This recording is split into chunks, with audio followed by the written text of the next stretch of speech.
Good morning, Ajahn Nissarano. Good morning. Good morning, Bhante Mudito. Welcome to the Buddhist Society of Victoria. My name is Yasmin. I'm the secretary of the BSV. Just a few announcements, and then I'll hand over to Chinta, who's the committee member looking after the upcoming retreat with Ajahn Brahm.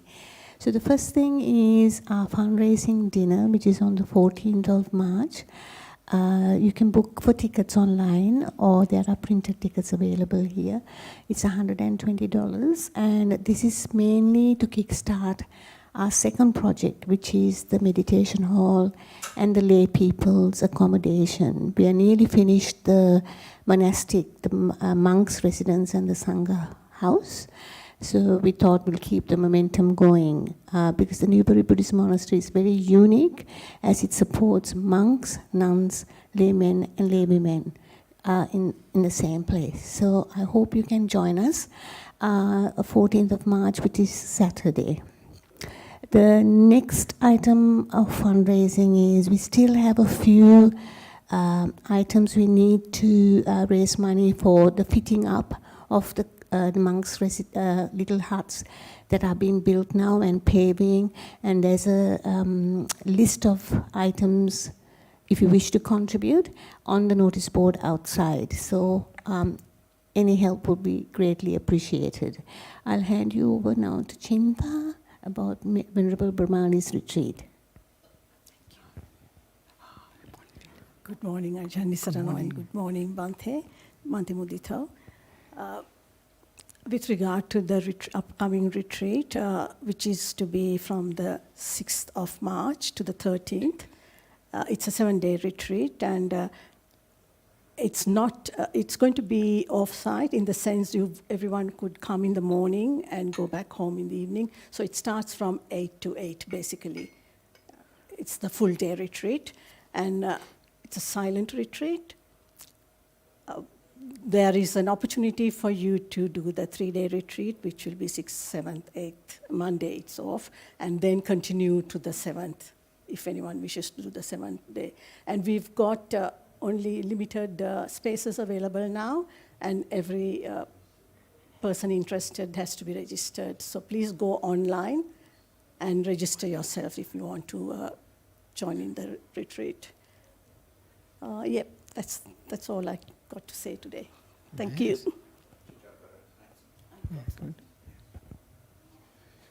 Good morning, everybody. My name is Srijit. I look after the technical operations here at the BSV. For those of you who are not aware, we are redesigning the website for the BSV. We're making it available for pre-release. We're due to release it middle of next month.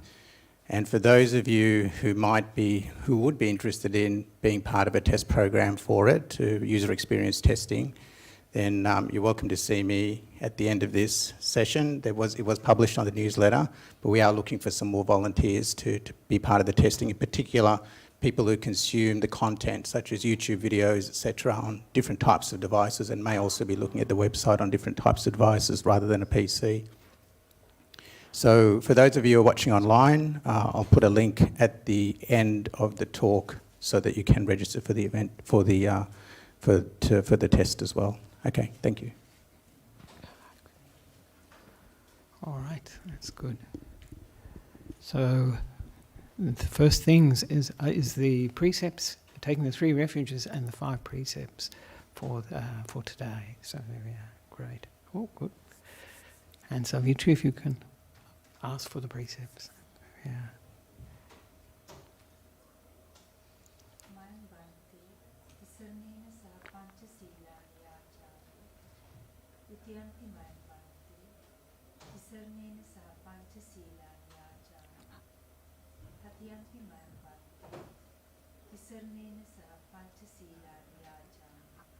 Thank you. That's very good. So we always ask for the precepts so that it emphasises that it's a voluntary undertaking. And also those that are home watching this live streaming, please join in if we're live streaming at the moment. And so, very good. And I will chant it in the Pali, and I will chant the Namo Tassa 3 times, and then if you'd like to chant it 3 times. And then the Buddhang Saranang Gacchami, and I'll chant that, and if you'd like to chant it, so we can continue like that. Namo tassa bhagavato arahato samma sambuddhassa. Namo tassa bhagavato arahato samma sambuddhassa.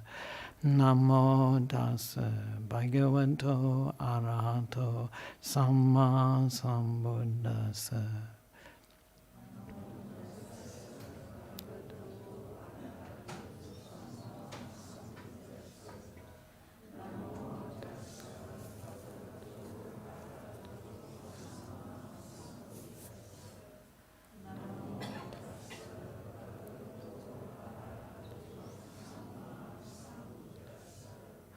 Buddhang saranang gacchami. Dhammang saranang gacchami. Sanghang saranang gacchami. Dutiyampi buddhang saranang gacchami. Dutiyampi dhammang saranang gacchami. Dutiyampi sanghang saranang gacchami. Tatiyampi buddhang saranang gacchami. Tatiyampi dhammang saranang gacchami. Tatiyampi sanghang saranang gacchami. Tisarana gamanang nitidhang. And now we take the precepts and I will chant them line by line if you repeat afterwards. Panatipata veramani sikapadang samadhiyami.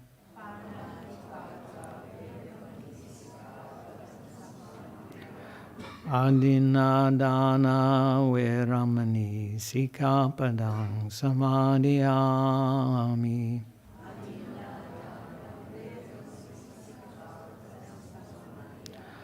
Kame sumichachara veramani sikapadang samadhiyami.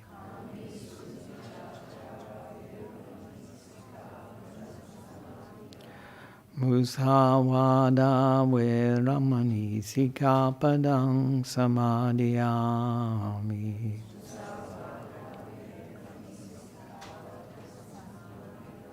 Sura Miriya Majapamadatana Veramani Sikapadang Samadhiyami.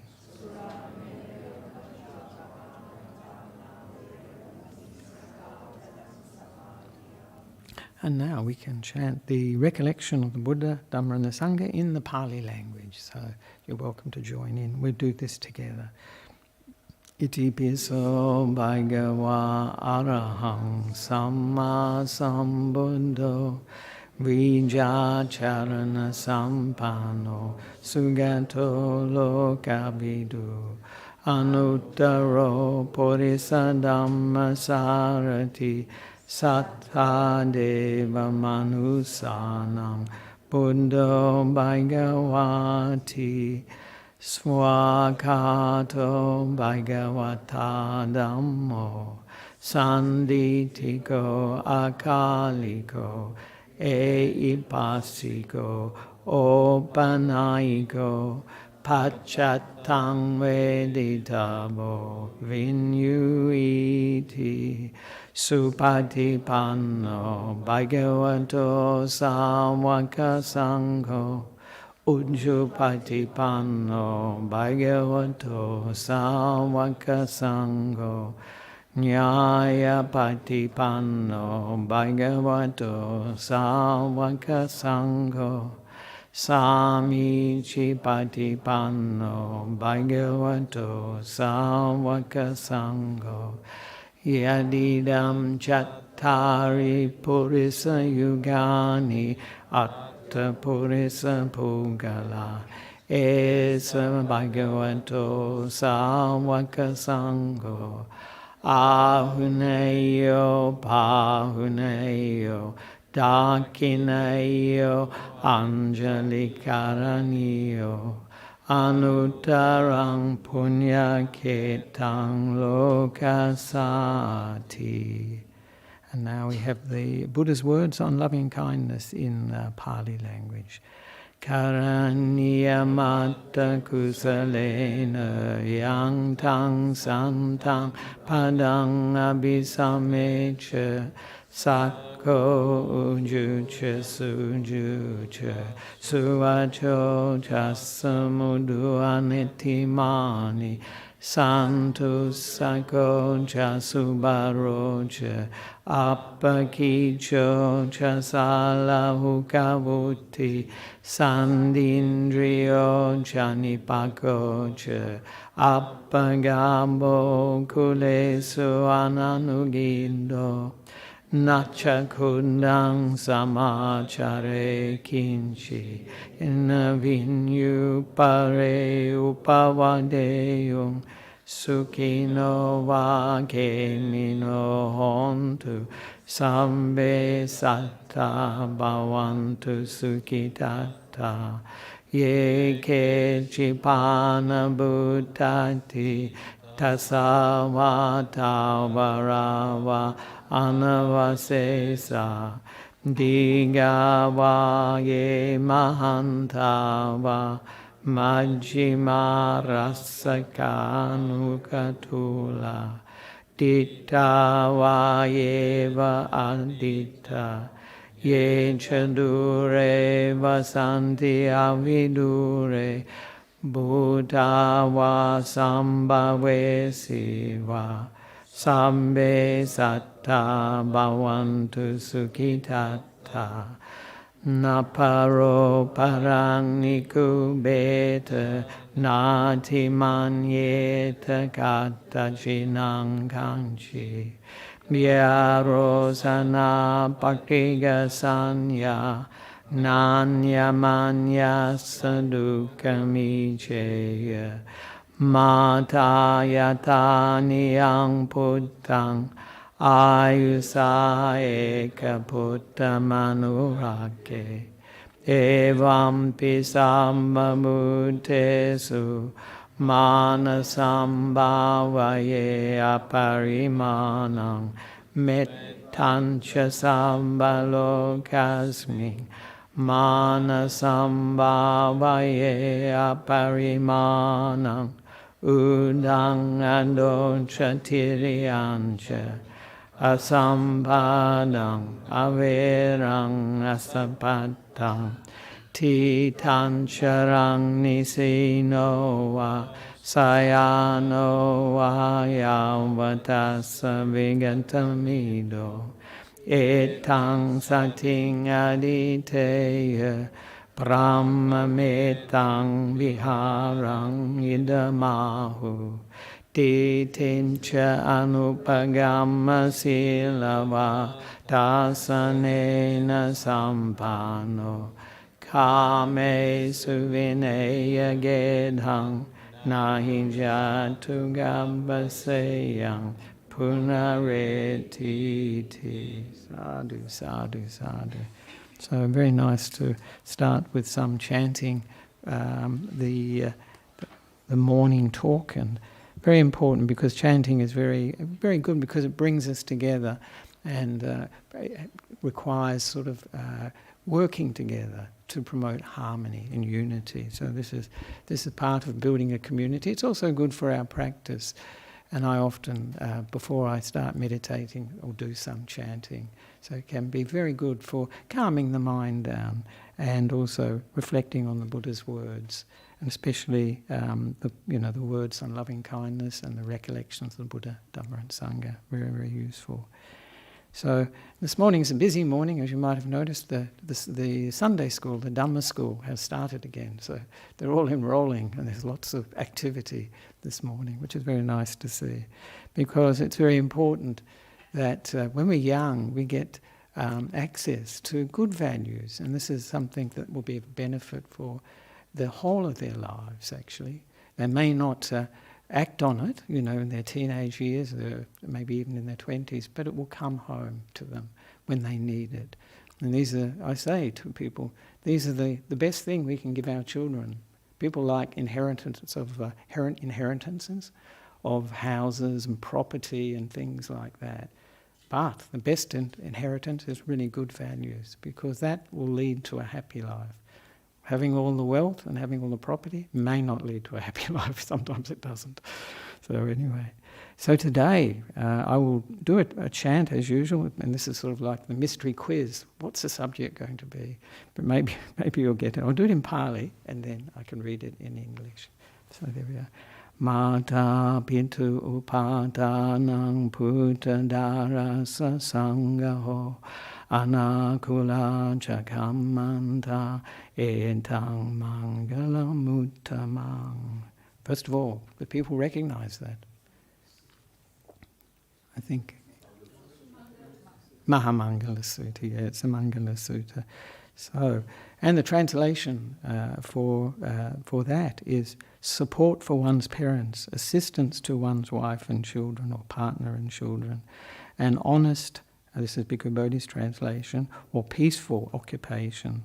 This is the highest blessing. This is the Mahamangala Sutta or Mangala Sutta.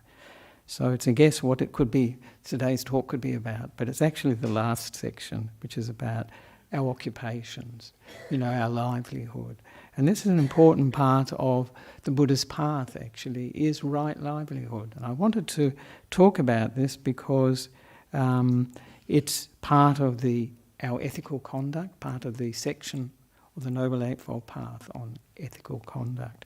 And in that section we've already had, and I've already spoken about this, right speech and right action. So this is right livelihood. And it's a very important part of all of our lives. It's because most people spend quite a bit of time at work. If they have a job, they'll be spending quite a bit of time at work. And in actual fact, some people say more time than they maybe have at home, waking hours. And that can be the case. So it's an important environment for us to practice in. People often think of their lives as in compartments. We compartmentalize our lives. This is work. This is coming to the temple. This is, our home life. This is all the sports. We have different compartments in our lives, and this is sort of natural that this happens. But really, for our spiritual practice, we need to integrate all the aspects of our lives with our spiritual practice.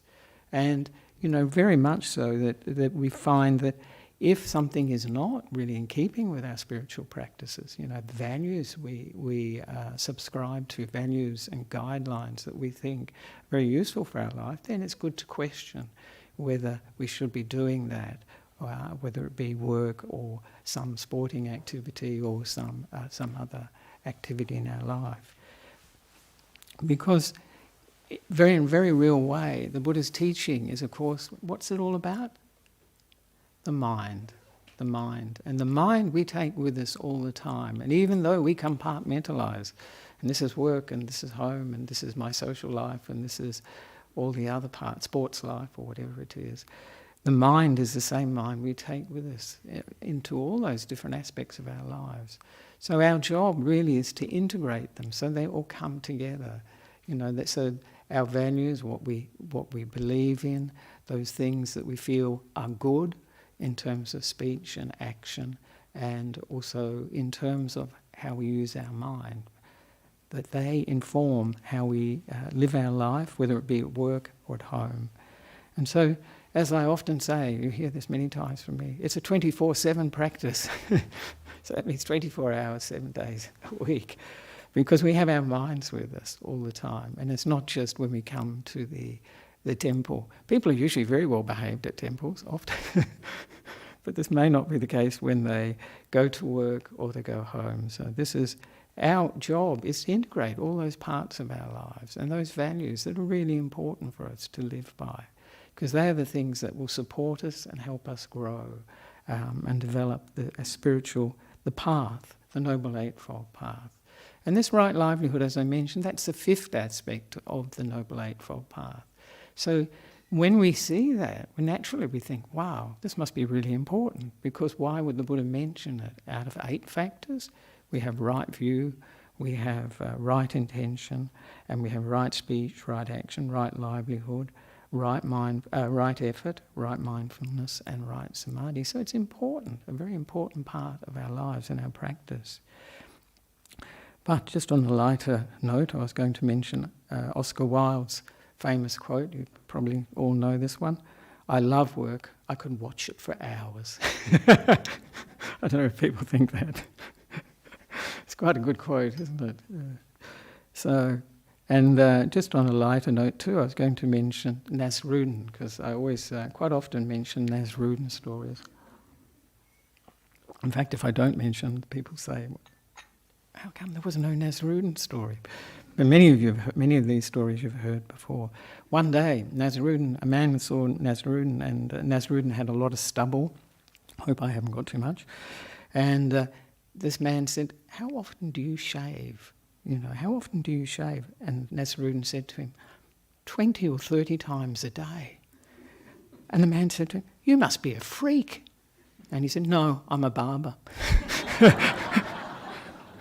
I think it's very true on another level too, because people whose job is something, then they're often not a good example of it. So we hear of mechanics that fix cars, but their car's a real bomb because it's the last one that gets attention. And probably it's the same for Nasrudin being a barber. So right livelihood is it's a very important part of our lives, and as I say, to integrate it. And it comes from an understanding of the Buddha's teaching, because we realise, with right view, this is the roadmap of the insights that we need for our lives, that there is a thing called karma. This is called cause and effect. And so our actions by body, speech and mind will have results. And therefore, this also, it means that when we're at work, this will be the case too. It's not as if it gets suspended when we get to work, anything goes. So as I say to people, this is a field where we can make a lot of positive karma or negative karma from our actions at work. And of course, when we go to work, it's exactly the same in any other aspect of our life. We want our time at work to be consistent with the values that we are pursuing. Of course, we're not going to be perfect. It's like when we keep the precepts, people aren't perfect with it. It's a training rule. And this is the whole of the Buddha's teaching, really. It's a training rule, a guide for us. And it's up to us to do our best. We won't be perfect. And oftentimes people want to be perfect. And of course, that's not possible. But we try and keep trying. So this is important. And then when we go to work too, it's very good if we have a very good attitude to support how we interact with our colleagues at work, the clients or customers that we meet, if we're a teacher or a doctor, patients or students that we meet, And this is very much coming from the aspect of right attitude, which is that we do our best to have very positive, loving kindness, compassion, not wishing to harm others or ourselves, and also this aspect of giving to whatever we're doing. And this is a very important part, because particularly this perception of giving, this dana in the Pali language, is a very important aspect of the whole Buddha's path. So in our occupations, in whatever way we're working, we're making a living, we're giving to that the organisation, maybe to other people, to customers, to patients, if they're doctors, and so on. But if we see that as a form of giving, it transforms that work in a big, big way. And this is what I say to people, even being a parent, for instance, that is a big giving. That's big time, You have to put your lives on hold many, many times, especially when they're young, the children. And that's a big gift we're giving. But so often we don't think of it like that. We don't realise that this is a gift we are giving. And we think, wow, it's my job, this is my duty, this is what's expected, I'm a parent, I have to do this. But if we have that attitude of giving, of seeing it as a gift, then that transforms it into part of our spiritual practice and something that we will get more out of, actually. If we think we have to do something, it's quite a different mindset from thinking, this is a gift that I can give. And I know in Sri Lanka there's a tea company, Dilma, and the CEO has that saying that business is a matter of human service. And that's the same idea, really, of giving. I think that's a nice idea. I don't know how much they live up to it, but I hope they do. Because then it transforms what we're doing into something more than just, a job, more than just what we have to do to get by, to make a living. And so this is something, this developing the perception of giving is very useful in our lives. I have it for myself, as a monk, as a teaching monk in the Buddhist tradition. I feel I am giving what I can give.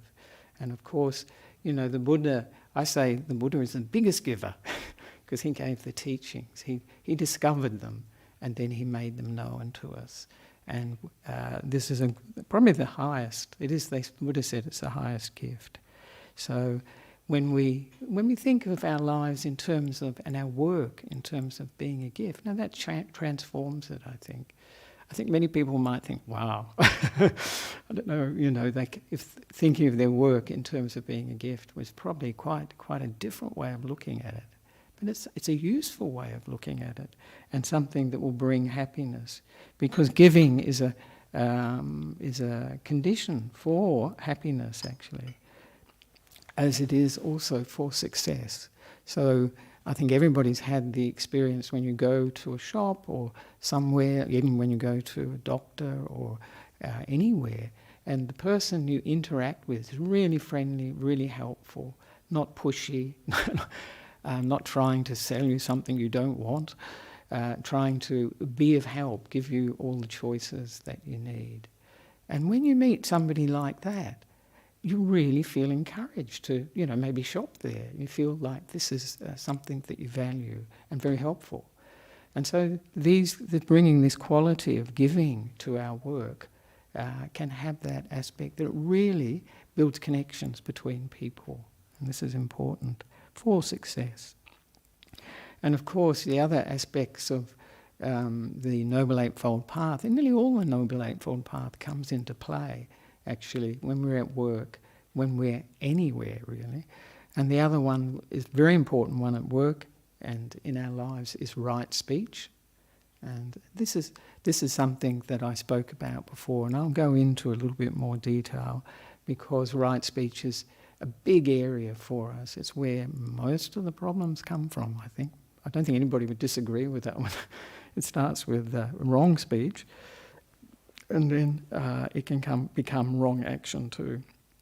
So the aspects of ethical conduct, right speech, right action, I'll talk about a little bit more in more detail in a minute, because these are part of ethical behaviour, how we interact with the world and others, whether it be at work or at home, wherever we find ourselves, school, anywhere. So they're important. And of course, the other aspect of, developing right livelihood is right effort. And this is that effort to check up in our minds. Is my mind going towards the negative or is it going towards the positive? If it's going towards the negative, can I, this is sometimes difficult, let go of it? Or fire alarm, or smoke. Piercing, isn't it? Wow.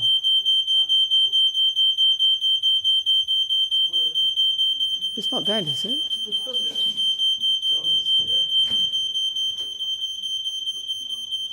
Is it that one? No, these boxes, no.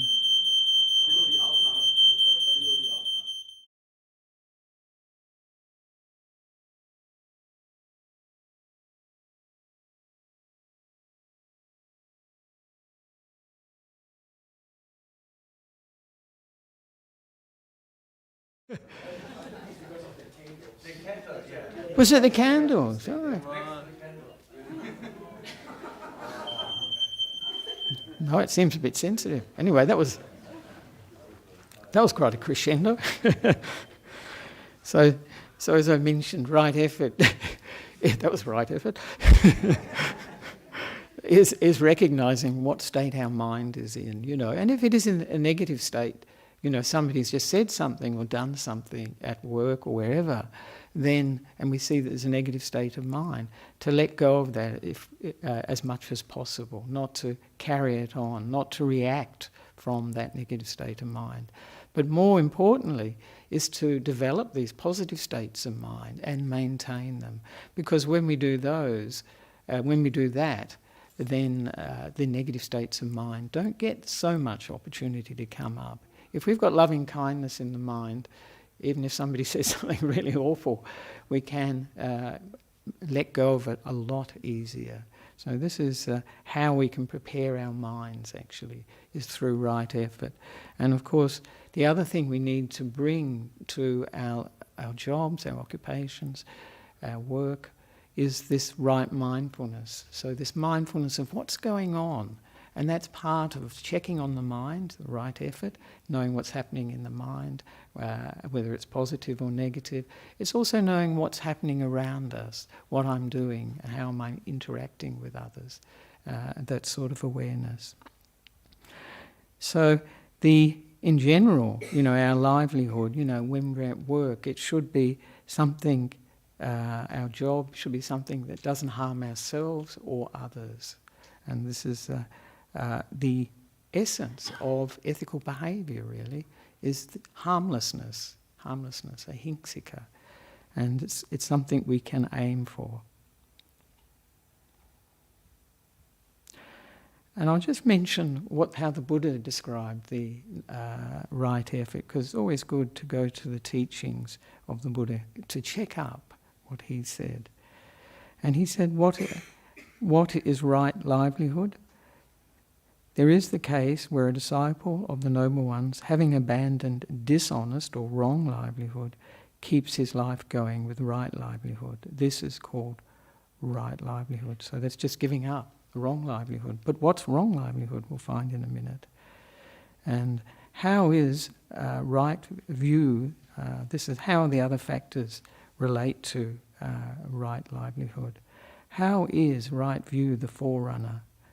One discerns wrong livelihood as wrong livelihood and right livelihood as right livelihood. And what is wrong livelihood? That's more important. And he says, scheming, persuading, hinting, belittling, and pursuing gain with gain. This is wrong livelihood. So this is a wrong livelihood in this case the Buddha was talking about is really deception, deceiving others, maybe deceiving ourselves too, and not coming from the truth. Because in the end, any spiritual teaching, not only Buddhism, the premise it's based on is truth, some understanding of truth. And this is so important with the Buddha's teaching, so that if we are pursuing truth, but we're coming from deception, we're using lies, scheming, what does it say? Persuading, hinting, all these things, then this is not consistent with the path, what our values, what we want to achieve.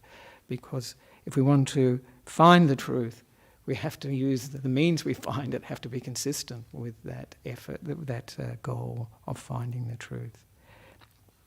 And the Buddha continues, one tries to abandon wrong livelihood and to enter into right livelihood. So this is effort, this is one's right effort. One is mindful to abandon wrong livelihood and to enter and remain in right livelihood. This is one's mindfulness. Thus, these three qualities, right view, right effort, and right mindfulness, run and circle around right livelihood. So as I mentioned a few more before that, but the Buddha is highlighting the fact that where we're coming from, right view, is very important for informing how we, what sort of livelihood we undertake, and that effort to develop or continue in a livelihood that's not harming ourselves or others, and also being aware, mindful of what we're doing, what our livelihood, how it's affecting us and others. So as I mentioned, non-harming is the most important thing. So if people wonder, is my occupation my livelihood? Is it right livelihood? You can always use that as a measure for whether it is or not. Is it causing harm to myself or to others? And so very often it's not not easy to see, not cut and dried, as they say. But the Buddha did say, and for those who know the Buddha's teaching, they know he mentions that there are 5 types of occupations that he did not recommend, and they're obvious examples of harming others, and in the process harming oneself, because these occupations, they create karma. One's creating karma by undertaking them. So they're pretty obvious ones, really. So trading in weapons, these weapons to kill other people, the Buddha said this was wrong livelihood. And we can see in the world, this is a big industry. Making weapons is a big industry, and it's all aimed. Obviously the aim is for killing and destroying other people. And these days it can be, it can take many forms, of course, because we have the conventional weapons, we have chemical weapons, nuclear weapons. There's so much, and it's very interesting that probably the largest part of most governments' budgets, what's it spent on? Weapons. Weapons. It's really sad, because what it indicates, doesn't it, is that there's a lot of fear. It's like a fear, and then the other side of fear is often aggression, because we say attack is the best kind of defence. And the second type of occupation the Buddha was talking about is trade in living beings. Amazing terminology. It's very, very sort of scientific, but also very open. So this is particularly people, isn't it? And the Buddha was thinking, well, maybe not at his time. I was going to say slavery, but in his time slavery was probably common. The idea of a person being a slave was probably accepted. But there are other things these days. Slavery isn't acceptable, though it's still continuing in this world. Adoption scams I've got here, refugees.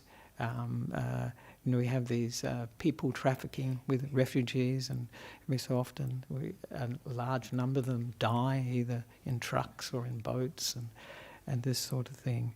And prostitution is here as well, but at the time of the Buddha that was also, it's always existed. It's always existed. And it's very interesting that some of the Buddhist nuns were actually, they call them courtesans, but it's very similar to prostitution. And they became completely enlightened. So they gave up their livelihood and became nuns. And the other aspect of trade in living beings, of course, is raising animals for slaughter. That's an interesting one, isn't it? And that would have been happening at the time of the Buddha as well, So it's and so that's the trafficking in living beings. And then trades in meat. He said this was wrong livelihood too, killing animals for meat, and then the production side of it as well. So this is, and then people often say, is Buddhism? Do you have to be a vegetarian to be a Buddhist? Because you get that in Sri Lanka. Actually, quite a lot of people do say that or think that, and of course that's not the case. But for a monk or a Buddhist monk or nun, they can accept meat, provided that the animal, whether it be an animal or a fish, they know that it wasn't killed for them, and they know that they haven't heard from somebody else that this was killed for their meal, and they don't suspect that that animal was particularly killed for them. So that idea of not deliberately encouraging people to kill animals or to offer to the sangha, to the monks and the nuns.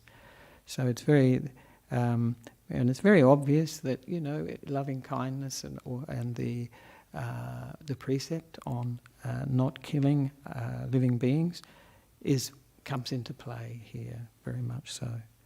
And we have that sort of kindness for other beings. And the next occupation the Buddha talked about is poisons. So any form of poison, and I presume this would include pesticides, herbicides, and pest control and all chemical weapons, those sorts of things. We did have a man in WA. He was a pest control man. He was a Buddhist. So that was how he was making his living. Interesting, isn't it? Because you're killing quite a few living beings at one go. And that was a real, really difficult for him in many ways, And he would take the 5 precepts, but only when he wasn't, working. He would take the 5 precepts and have that intention. I think he gave it up eventually. I'm pretty sure he did. He was quite old, so it's so it's one of those challenges. And the last one, which would be a big one here in Australia, is not having an occupation connected with alcohol and drugs. Is something the Buddha said was wrong livelihood. And you can see everywhere here, there's quite a lot of livelihood going on about alcohol particularly, and drugs too. So the Buddha was mentioning these 5, that's good if we're not involved in them. Trade in weapons, trade in living beings, trade in meat, and trade in poisons and intoxicants. So that was his guideline for it. And in other places he also mentions lending money for interest, like banks do. That's an interesting one. He considered that wrong livelihood. And there's another interesting one that he considered acting wrong livelihood. That's quite an interesting one, because at the time of the Buddha there was a man who came to him. He was an actor, quite a famous actor at the time, Venerable Teliputta. He became Venerable Teliputta. And he came to ask the Buddha, what's the karmic consequence of my acting? I've given a lot of people happiness by my... He owned a travelling acting company. They do all sorts of singing and dancing and probably different types of feats of, magic and things like that. And the Buddha said to him, don't ask, don't ask. And he said, no, I really want to know. So he said, don't ask. And then he asked again. And the Buddha always had this standard that if asked 3 times, he would tell people, what was the consequence. And he said, the consequence of you being an actor and what you have been doing will be that you'll be reborn in the laughing hell. So it must be a place where people just laugh all the time. It gets really, really torturous. And it was interesting because it makes you wonder why the Buddha would say that. And the way I see it would be that it's promoting delusion in a big way. It's promoting delusion. Even though sometimes we're happy, it's a happy delusion, people are quite happy with it, they're entertained, but sometimes they also, feel very sad with it and so forth. So it's manipulating us. So that's the interesting one. And he said soldiers too it's wrong livelihood. But of course many people were soldiers, many of his disciples, probably his lay disciples, were soldiers or kings, in charge of armies and so on. So he was very practical, He's not excluding these people as being from being Buddhists, just like that pest control person in WA, not excluding them, but trying to encourage them to go towards a livelihood that is not harming others and not harming themselves in the bargain as well. So another Nasrudin story about livelihood, and that can... it's a little bit, it's sort of in keeping with it. And Nasrudin was writing a letter for one of the other villagers because he couldn't write, and Nasrudin was probably he's educated. And he wrote the letter, and then the villager said, could you read it back? And Nasrudin he couldn't read it. He couldn't read it. And the villager said to him, "Who is going to read it if you can't?" And Nissarano, being Nissarano, said, "That's not my problem. My job is to write the letter, not to read it." And then the villager said, "Anyway, it's not addressed to you." So Nissarano always having a bit of a laugh. Does make you wonder whether he could write, actually, doesn't it? So the very important guideline, as I mentioned, is not harming oneself or others. That's the that is the criteria. But we also any occupation that leads us to break the precepts mentioned in right speech and right livelihood, that would be considered wrong livelihood. So many livelihoods, not in and of themselves a wrong livelihood, but maybe the way they're practiced can give rise to a conflict between our values and what is expected in that occupation. So, yeah. So of course the big one is not, as I mentioned before, not killing is a very important one in the precepts. The first precept we took this morning, the first precept. And I know, for instance, Ajahn Chah, a famous meditation master in northeast Thailand, he used to encourage his disciples, some of them villagers, to not kill animals for their livelihood, because in many ways that's what they depended on, actually, to live. They evidently had a saying, "Catch it in the morning, eat it in the evening." And so he would try to encourage them not to. In many ways, they didn't have many alternatives. And one way he did encourage them was for them to find something else they could do to make a livelihood. And I remember one man, I think he used to catch lizards and things like that, and he encouraged him to find another livelihood, and he took up selling matches, as I remember, selling matches. And when I was in Thailand in the early 2000s, I heard the abbot of that monastery, not far from where Ajahn Chah used to live, he was encouraging, he was the previous abbot actually, in encouraging the villagers to make cane things out of cane, because they obviously had the cane, the rattan I think they call it, as an alternative to to make a living that didn't harm other people. And you see this in Sri Lanka, you see it too. Villagers tend to specialise in different types of livelihood, selling wooden things, and there's even one place that they sell inflatable things, inflatable toys and whatnot. So this is a very important principle, not killing, to avoid that in our livelihood. And not stealing is another one that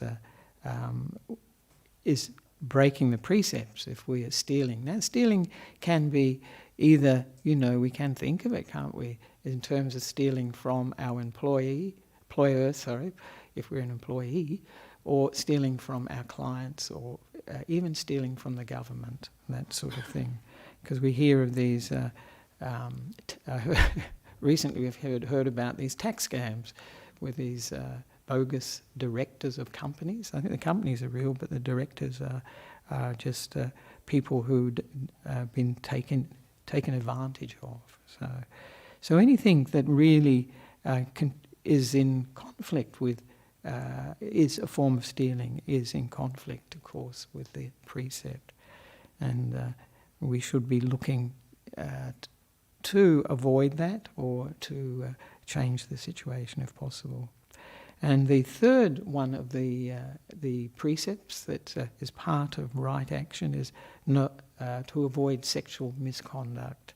And in the work environment, of course, this is a place that this happens quite often, really, because people work together and they can have close contact. So this intimacy can arise, and often some of these activities that happen in work environments, happy hours, for instance, and so on, can lead to problems, and office parties and those sorts of things. So this is another aspect. And of course, these days with the Me Too campaign, #MeToo and all that, and sexual harassment and all those things, this is an aspect that we have to keep in mind in the work environment, particularly, you know. So, and the other aspect, as I mentioned, with right speech, I was going to say a bit more about. Of course, you know, we have to avoid in our occupation, our livelihood, lying. Lying is out and out deception, but also speech that is not divisive, doesn't try to divide colleagues against colleagues. Usually we call that politicking, don't we? We call it politicking at work. And sometimes in work environments that can be the case, which is, you know, unfortunate and unpleasant, actually, unpleasant.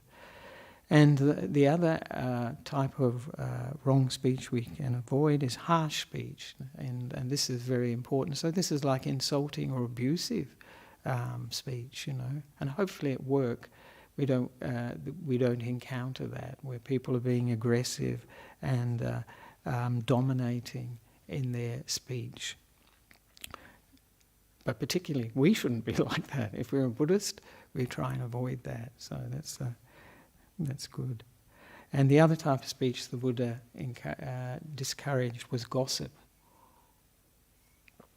In a work environment, any environment really, it can do a lot of damage, you know, and oftentimes the gossip won't be true. So it's very good to avoid gossip as much as possible, you know, and not to, having heard it, not to relay it to other people, because it usually becomes like Chinese whispers too. It gets more and more distorted as time goes by.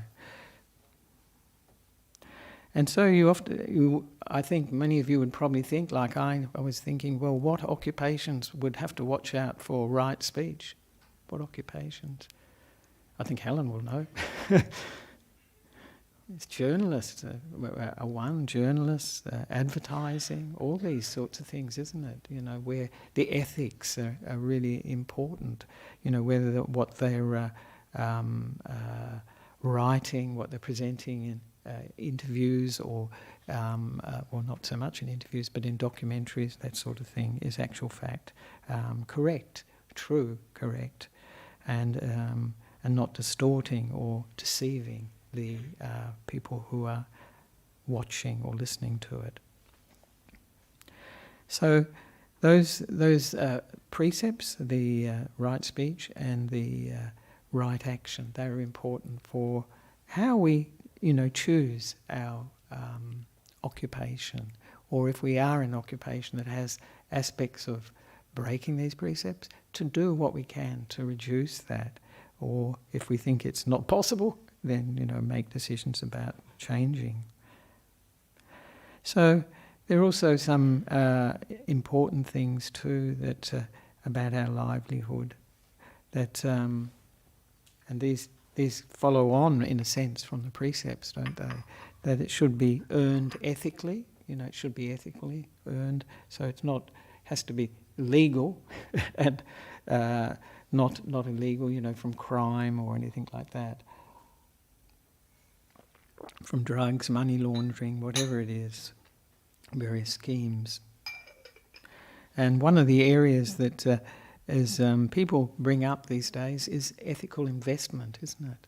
Ethical investment, because sometimes, you know, some of the investments that people make, they find out that they're actually lending money to companies or ventures that are doing things that they wouldn't agree with, either damaging the environment or exploiting people, or, you know, in terms of maybe for work and so on in third world countries.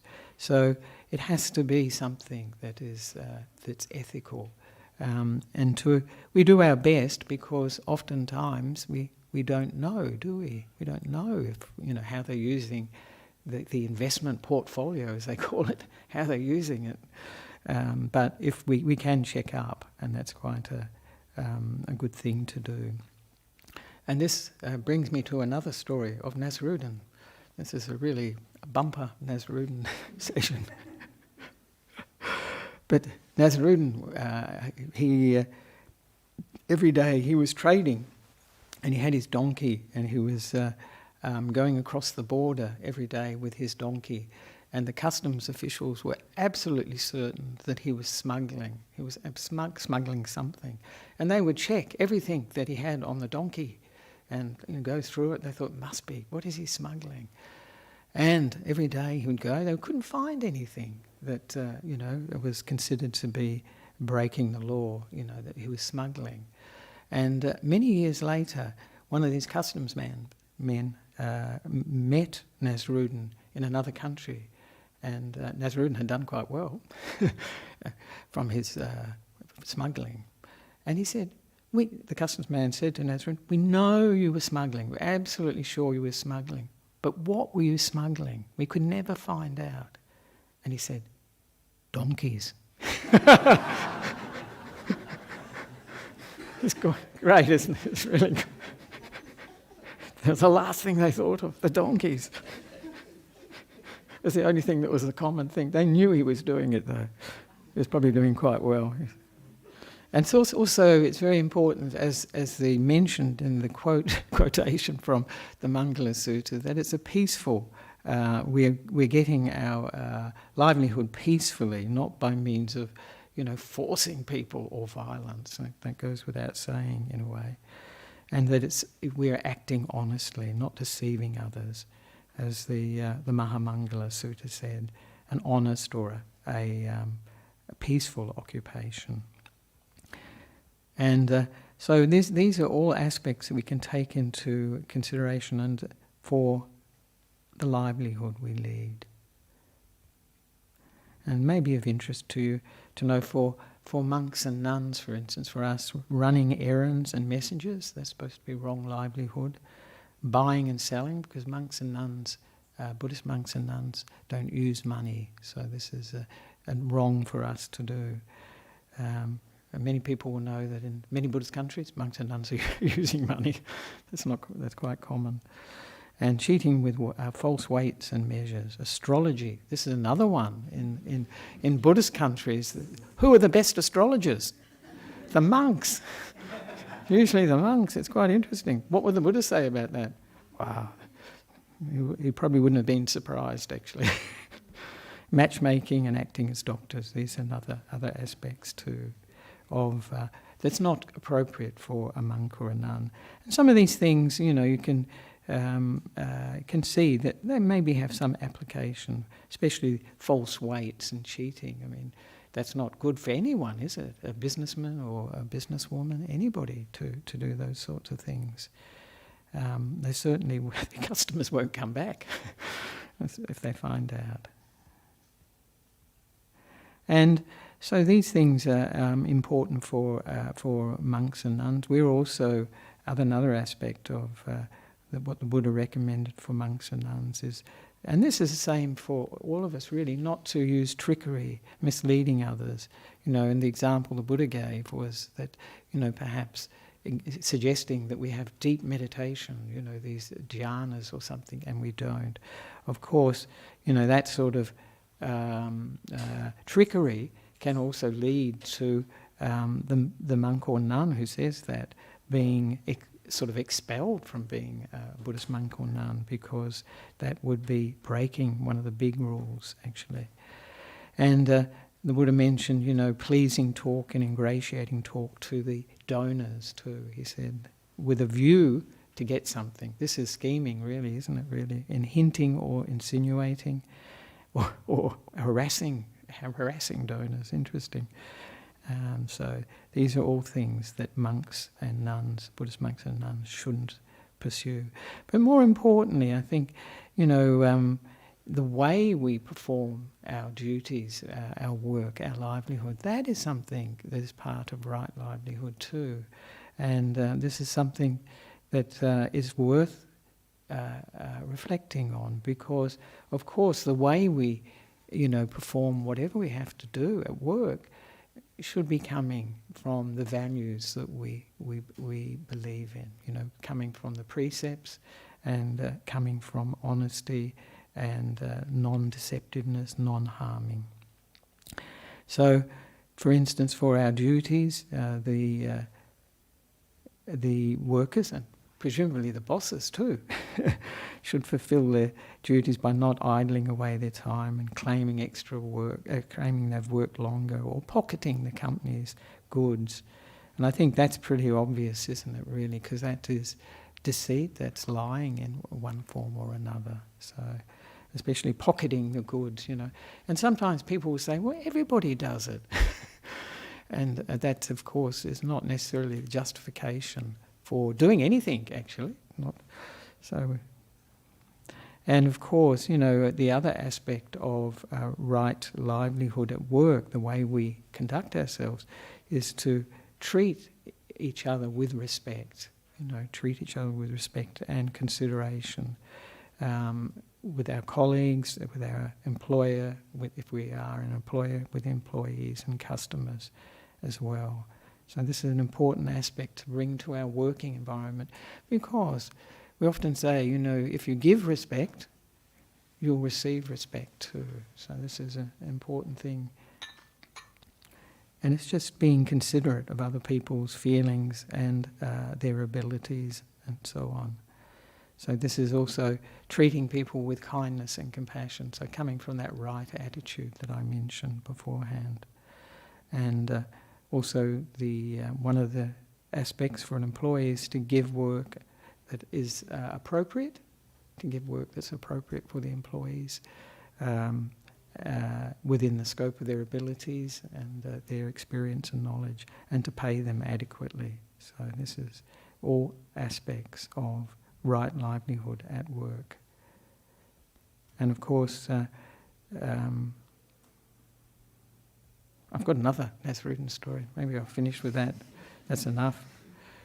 It's getting close. Oh yes, there's even another one. This is another Nissarano story. It's quite good. So that's about human resources. This one is about. But Nissarano one day, he had some very good news. He was a messenger. He was acting as a messenger. He wasn't a monk, so he was acting as a messenger and was taking good news to the king. And he knew that he would get a reward from the king, because the king would be very happy. And so, but the chamberlain, this is like the king's secretary, he also knew that when he heard what the news was, that he'd get a good reward. So he said, look, I'm only going to let you see the king if you give me 50% of the reward. 50%, it's quite a lot, isn't it? And Nissarano said, well, all right, that's okay. And so he went in, he told the king the good news, and the king was delighted. He said, what can I grant you? What reward would you like? And Nissarano, being Nissarano, said, 50 lashes. 50 lashes. The king said, wow, that's an unusual request. And so the king said, yes, if you want that, yes. And so they got out, the person came out and gave him 25 lashes. He said, stop. He said, bring in my partner to give him the other half of the reward. So that was the chamberlain. So that's written as always being amazing.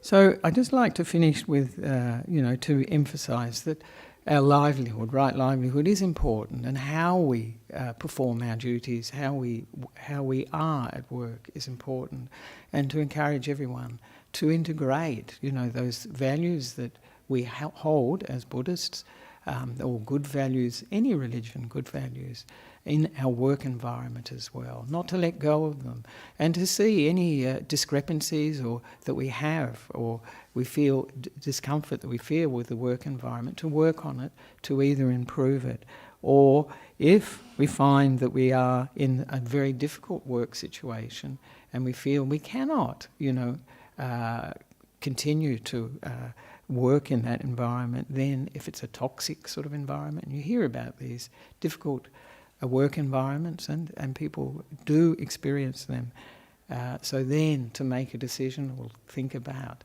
giving up that job and going to another job, a livelihood which is much more supportive of the values one subscribes to. And also, oftentimes, because if some livelihood is if a job, an occupation is very negative, it's very likely we'll take it into the rest of our lives. We'll go home in bad moods. We will find it difficult to maybe to let go of those negative influences, and it will affect the whole of our lives, and as it were make that toxic too. So we have to use our wisdom. It's always in Buddhism, it's wisdom that informs whatever we do, even with our faith or conviction, confidence. It's wisdom we balance it with.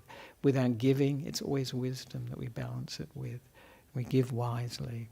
So it's with our occupation, we have to use our wisdom and just measure, is this of benefit to me? Is this of harm to me or not? Or is it of harm to others or both? And also, see the results of our actions at work, of that occupation, that livelihood. It's a big area. It's a big area, actually. And oftentimes people think, well, this is not particularly part of the spiritual domain, don't they? They think, well, temple, work, two different compartments. But in actual fact, it's part of our practice, and quite a difficult part of our practice, because the people we meet at work, they may not have the values that we have. And so this is a challenge for us, actually, to sometimes people will be impressed by somebody that has good values, and they will come across to them, especially if they've got loving kindness and they're very honest people and kind people. These qualities, wise people, will affect others and earn their respect. So in some ways too, we could perhaps even change culture of where we work as well, if that's possible. So I'd like to finish there, and if there are any comments or questions, please, or complaints, please go ahead. This is where they say, too many Nasrudin stories. Some of them are good, weren't they?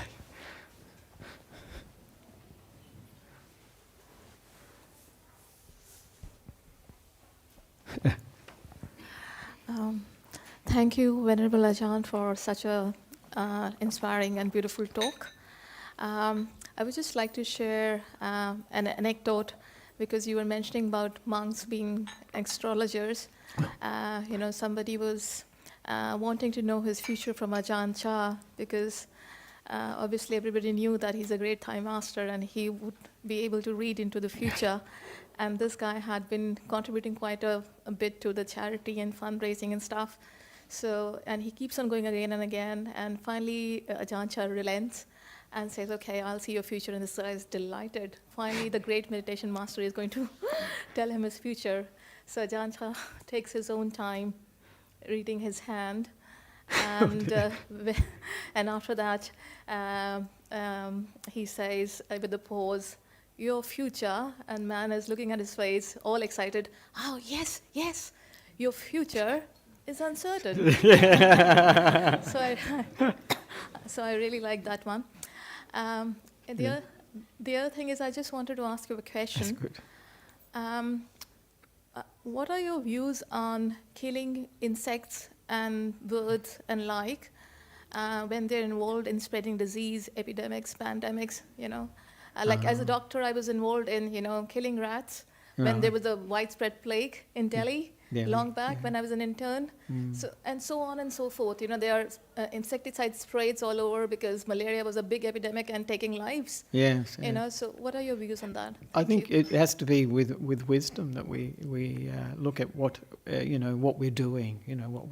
What we're doing, and then I think we can act. And I did hear, even with Ajahn Chah, for instance, when some of the huts were being eaten by white ants, as they very often are in the tropics, he said it was okay. He thought it was okay to use some insecticide. Whether he was thinking, to create a barrier so they wouldn't come to it, I don't know. But so we have to use our wisdom, and if we can avoid it or find a way that doesn't actually kill those beings, of course that's the best, And so it's often the thing about avoiding killing living beings is often it's extra work for people, And if they get out the spray and the insects have gone straight away. But if you have to sweep them out again and again and again, it gets very tiring. But I had that very often because I lived in a cave. It was a cave, a hut sort of thing in a cave under a rock. And, if I went away for 2 or 3 weeks, I come back and there'd be millions of ants. Oh, God. But fortunately they weren't, they call them kalukumbi, they're black ants, but they didn't bite very much, actually. Very occasionally they'd bite. But they got everywhere. They were in the bed, the mattress, and I remember on one occasion, or more than one probably, I had to sleep on the veranda because there was too many ants in the hut. And then, just sweep them out day after day. But of course, even with the sweeping, I was killing them. Some of them, weren't making it outside. And so it's really difficult for us to avoid. Just living is an aspect that will lead to some beings dying. But you do your best, and it's really the intention not to harm them, because even my understanding, I think it's the essence really of ethics, is even these small, very troublesome and irritating insects and maybe disease spreading insects, they want to live, and if we can possibly manage that as well as achieve the objective of reducing the harm from them, that's great, that's good. But life's always going to be a compromise. Thank you. Ajahn, talk of astrology. Astrology, it's always a topic, isn't it? Many occasions through Venerable Ananda, people ask Buddha what will happen to so-and-so after death, will be born here, born there, and where he come from. So Buddha reluctantly, and sometimes he said that so-and-so will be born here, born there. So that's a form of astrology, I think. Yeah, that's right. But the question of astrology is actually, you're talking about the future happenings, predicting. Well, it is all about deceiving and lies, isn't it? I mean, it's all connected to deceiving people and telling lies as truth. That is the problem here. Yeah, it may not be, because sometimes I think the astrologers actually believe what they're saying. I think you're right. Some cases they probably don't believe it, and there are people that do tend to have these psychic abilities sometimes. So I think some of them genuinely believe what they're saying actually. So I think that's not always the case. And with the Buddha, that story you're mentioning, how Venerable Ananda would come to him and ask, what happened to so-and-so after they passed away? And there were some very controversial ones, because there was one man who was a drinker. He was Sarakani, I think Sarakani, yeah. Is that right, Sarakani? And he passed away, and they asked the Buddha, what was his destination? Where did he take rebirth? And he said he'd actually become the first stage of enlightenment, attained the first. They said, how's that possible? He was drinking and all that. But he said, no, he had attained the first stage of enlightenment. And after quite a while, I don't know how long this happened, then Venerable Ananda would come and they say, the villagers are asking where so-and-so was reborn, and as Dr. Jai is mentioning. And eventually the Buddha got tired of it and said, this is not fitting. We're probably taking a lot of time too, actually. And then he gave the mirror of the Dhamma, the talk about the mirror of the Dhamma. So he said, if somebody has this unwavering confidence in the Buddha, the Dhamma and the Sangha, if they have their ethical behaviour is really high standard, worthy of noble ones, the Buddha said, then, and there's another one actually too, then you can tell that this is a person that has attained some stage of enlightenment. But it's this very unwavering confidence in the Buddha, Dhamma and Sangha, and also this behaviour, the behaviour of body and speech is also really good. And so this is because a person who's attained the first stage of enlightenment, when by doing that they realise, the Buddha must be enlightened because I've seen what he was talking about. The Dhamma must be true. I've seen it. And so, these other people, the Sangha, who have realised it, yes, they must have, because I have now realised it. So they know beyond a doubt. So this is what we call purifying the view. We call it purifying the view. And also because of that, they realise the importance of karma too, the actions of body and speech and mind. And so this is what the Buddha gave as a mirror of the Dhamma. He said, don't ask me all the time, just you can tell, of course if somebody's been reborn, you don't know where they've been reborn. But if people want to know the attainments of people, he said, this is how you can tell. You don't have to ask me. So, good. Thank you very much for that, Dr. Chai. Yes, astrology is always a biggie, actually. It's amazing. Yes, I think that's... We've got a few questions? Online questions. Oh, really? All right. Yes, we just see. Yes, just see if there's... Because livelihood's an important area. Most people don't think of it as part of their practice, do we? We think, oh no, that's work. It's like another world. So Bhante, here's a question. Many companies benefit some and harm others at the same time. That's true. Selling soccer balls made by children, how do I deal with my guilt of harming others by doing what I'm good as an employee? What was that? What was the... I think he said, how do I deal with my guilt of harming others while doing what I am good at as an employee? Yeah, did they say what they're good at? No, it didn't. Ah, right. Yeah, right. but it seems to indicate that he's doing some work which he feels is in conflict. He said examples, selling soccer balls made by children. Oh, right. I thought I heard soccer balls. I thought, yes. That's true, and sometimes we don't know, what conditions the products that we're selling or that we're buying as consumers, how they've been produced. And if it's, through child labour, that's something that we wouldn't want to encourage.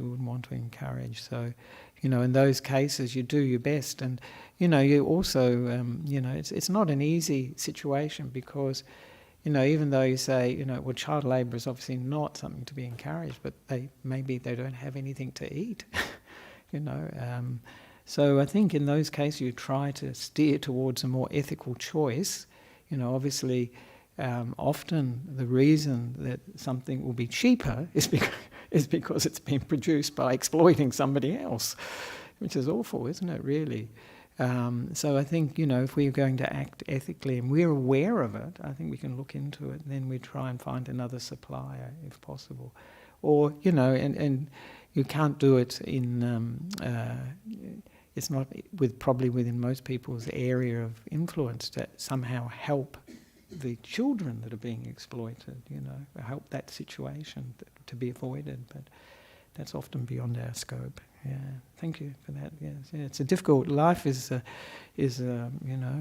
are many conflicts in our lives that we have to sort of balance and use wisdom. Thank you. Yes. Do you still have time for any more questions? Yes, just one more maybe. Okay. This is from a 16-year-old boy from the UK. He's a Sikh person. Yeah. And his religion is Sikh, and he's also studying Buddhism at A level. So his question was, what is your view on Sikhism? I'm a Sikh, and Sikhism has very similar concepts to Buddhism. Right. I don't really know enough about Sikhism, actually, to be honest. I know the turban and the beard and all that sort of thing. So no, I couldn't really comment on that, actually, because I don't know enough. But I think most religions, the core of them is towards good ethics, is important, towards generosity, these sorts of things, to positive behaviour. And some of them encourage, certainly all of them would encourage wisdom, and some will encourage developing the mind, like Buddhism does with meditation. Maybe Sikhism does too. Yes, Helen, yeah. I was just going to say it would be nice to tell our friend in the UK that the Sikhs here were particularly good with bushfire relief. Yes. They went down to East Gippsland and were feeding all the firefighters. Yes, weeks. So a big thank you. Yes, that was, just in case you didn't hear that, Helen was just saying that the Sikh community was very good in responding to the bushfires we had here in Australia, which were overwhelming, really huge, vast. And in East Gippsland, the Sikh community from Melbourne went and they set up food stalls and fed the firefighters for weeks on end. And they were one of the first groups I heard that went there. They just, they just took everything and went to East Gippsland to provide food for those fighting for the fires. So that's very good. So that's a wonderful thing to do. Marvellous, sadhu. So that's good. So there we are. Thank you for that, Alan. That's very good to mention. So now we have next door we have the shared meal. So those who would like to come for the shared meal, you're all invited. And for those who'd like to, we can pay respects to the Buddha, Dhamma and Sangha. And good luck with your jobs.